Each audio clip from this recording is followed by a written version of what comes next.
আসলে বাবাজানকে যারা মুর্শিদ রূপে কবুল করেছে, সতীর পতি কয়জন হয়? আর পতিতার পতি কয়জন?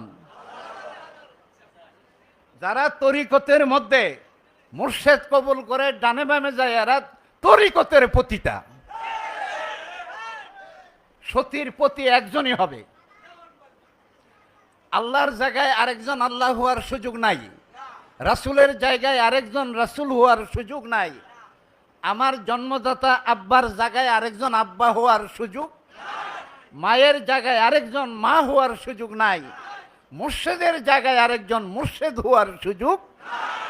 তবে বাবাজানের আওলাদগণ আমাদের সম্মান এবং শ্রদ্ধার পাত্র, আমরা ওনাদেরকে সম্মান করতে হবে।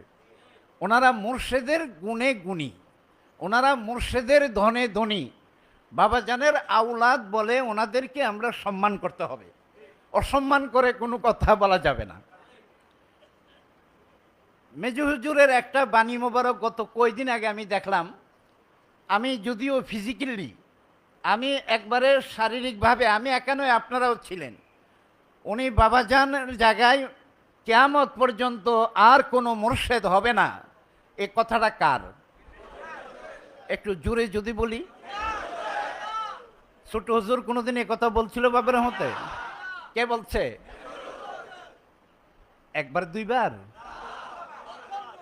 অসংখ্যবার। তো লিমা তাকুলুনা মা লা তাফআলুন, এমন কথা তুমি কেন বলো যা তুমি করো না। আল্লাহর বাণী। তো কথা দিয়ে যিনি কথা রাখে না, এটা কিসের লক্ষণ? কথা দিয়ে রাখবো কথা, পণ করেছি আজ।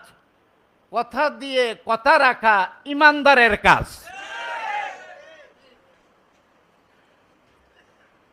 ইন্নাল মুনাফিকুন আলা কাযিবুন, আল্লাহ বলেন অবশ্যই মুনাফিকেরা মিথ্যাবাদী।